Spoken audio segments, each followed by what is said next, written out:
Hey guys, Peter here to tell you about the debut record from Defacing God, The Resurrection of Lilith, out September 2nd on Napalm Records. The album has 12 tracks, 49 minutes in length, and they are a Danish symphonic death metal band.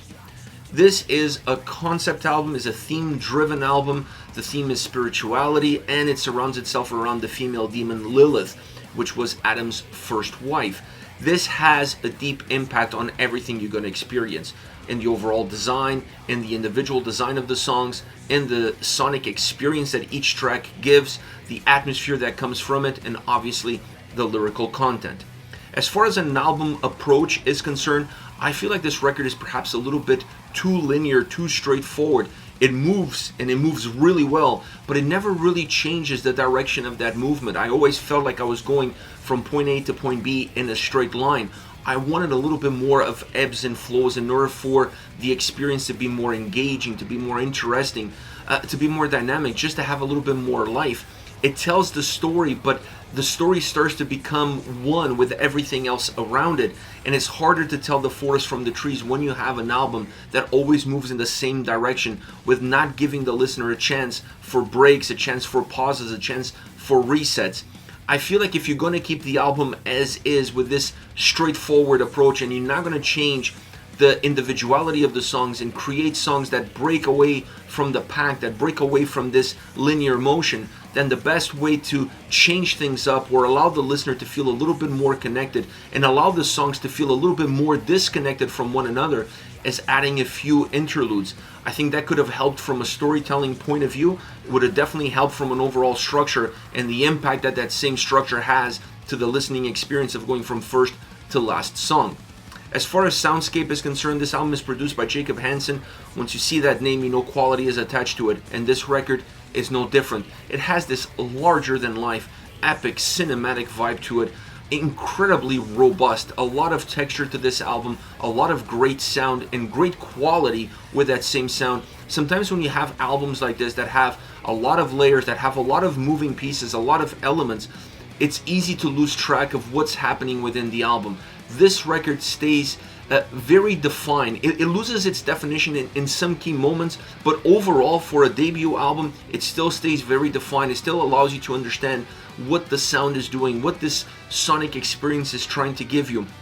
It really helps paint a picture. When you look at the lyrical content, when you look at the theme, the stories that they're telling you, sung in and sung out, the sound helps create shapes. It helps you understand where you are within the story, what is happening around you. It's almost like you can visualize it. And that comes down to the quality of that production. It really enhances everything, and it makes everything feel a lot better, a lot greater, a lot more powerful. Now, within the sound, you have three main elements that drive the overall existence of this record: the symphonic elements, the drums, and guitars. The symphonic elements on this album play a huge role throughout the entire record. They're perhaps the main drivers of the experience, the main drivers of the sound sung in and sung out. They have this cinematic value to it, but they also help define the atmosphere of the songs. The tracks that are darker by nature, a lot of that comes from that symphonic sound and what it's doing in order to create that underbelly, that dark atmosphere that then eventually explodes, becoming more cinematic, more epic, more brighter, if you will, or at least bigger. So I like the symphonic elements on this record. I like how they were used throughout the entire album. The only thing that I wanted is that not use them as always the driver of the experience. You can do that in certain songs, but you need to step back a little bit and allow the drums and guitars to take a little bit of the main stage in other songs. This also helps create some ebbs and flows without changing too much of the overall structure of the album or even the individual structure of the songs. When you get to the end of this record, you honestly feel like the symphonic elements were the catalyst of every single track, even though that's not necessarily true, but that's the impression that they leave you with. As far as the drums, I thought the drumming on this record is outstanding, phenomenal. A lot of the heaviness, a lot of the grounding, the rooting of this album starts and ends with the sound of the drums. Always very powerful, always very thick, always very robust, never being overshadowed by anything else, having its spot in the mix and keeping that spot in the mix consistently from the first to the last song. But you need that because when the songs become more bombastic, when the stories start to reach a climatic moment, you need those drums to come into the forefront. You need to feel that thunder, you need to feel that power, that heartbeat, and you definitely felt it with this album. I really enjoyed the drum sound. It was not overshadowed by no other element. It had its own place, it had its own approach. Now, as far as the guitars are concerned, I wanted more out of the guitars. If there's one element that at times loses itself within the symphonic drive of this record, is definitely the guitars. And I think you need them to have more of a predominant role. I'm not saying the album has to be guitar driven. You can still depend on the symphonic elements to drive a lot of the experience, but you're going to have to give the guitars a little bit more room to breathe. In this record, overall, it felt like they were lacking that same room to breathe. There were certain songs on this album that you feel them, you hear them, you can really hold on to them for the journey that they're going to put you through. But those songs are few and far in between, and they lose a little bit of themselves within this symphonic drive that the overall record offers. So I want to see more from the guitars in future albums because the quality is there. When they come into the forefront, either be in the lead or solo or a melody, you can feel the power, you can feel the strength, you can feel the quality. It just needs to be a little bit more consistent, sung in and sung out, in order for you to understand better that this album is not just putting the guitars there to compensate the sound or to make the sound overall thicker. They're putting them there because they depend on them for the experience that they want to give the listener. As far as vocals are concerned, the vocals are super consistent from start to finish, but I love the delivery, I love the raspiness, I love the harshness that they offer. If you're talking about a female demon, if you're talking about Lilith, and if you're surrounding the whole album around that, you have to have the vocal approach that is able to tell that story from a female point of view, but with a demonic drive. This album definitely delivers on that front consistently across each and every single song.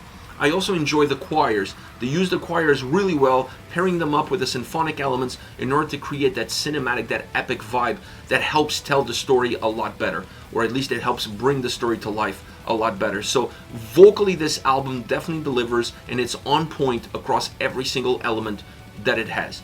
All around, this is a good starting point. This is a debut record.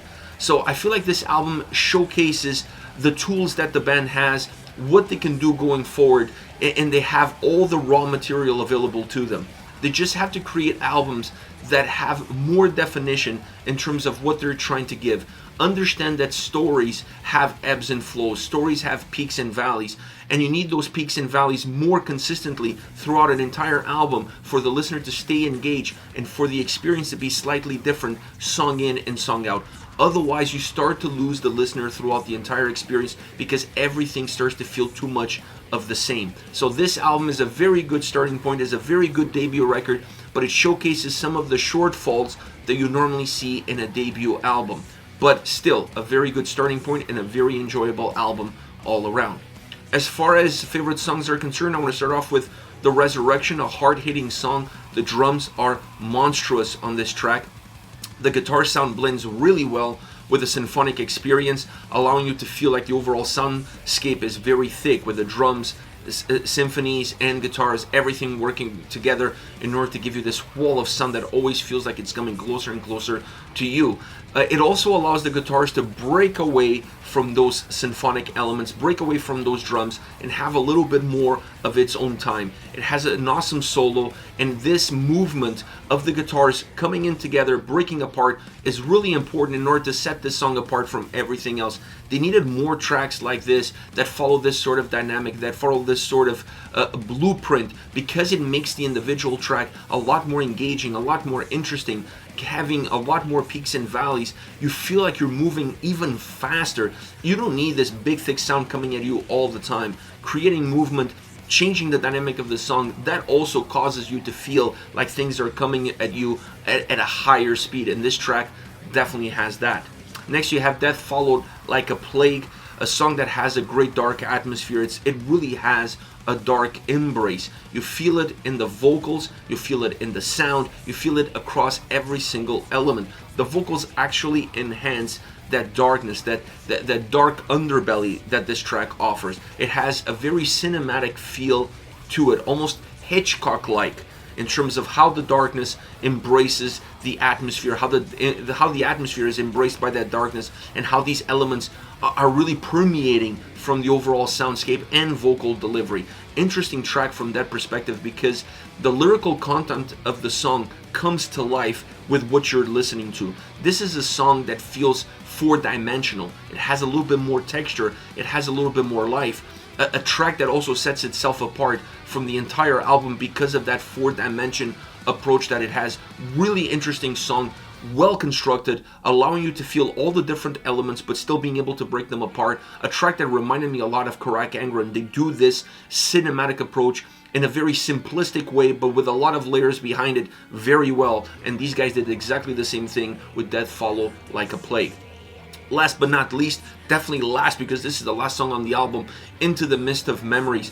I like the fact that this is a straightforward, powerful track from beginning to end, and this song gave the drums perhaps a little bit more of a showcase in terms of the heaviness, the power, the strength, that thundering approach. Consistently heavy track from start to finish. Great symphonic elements, but it's a track that really brings me back into the drums, how heavy they are, but still allowing the vocals, guitars, and everything else to add heaviness to this track, to the overall proceedings, making the song feel very compact and very balanced. A very nice way to finishing off the album, because you're finishing off on a very strong note. This is it, Defacing God, The Resurrection of Lilith, out September 2nd on Napalm Records. Let me know your thoughts on the band, on the singles. Use the comment section below. I'll be reading those and getting back to you. Take care, guys.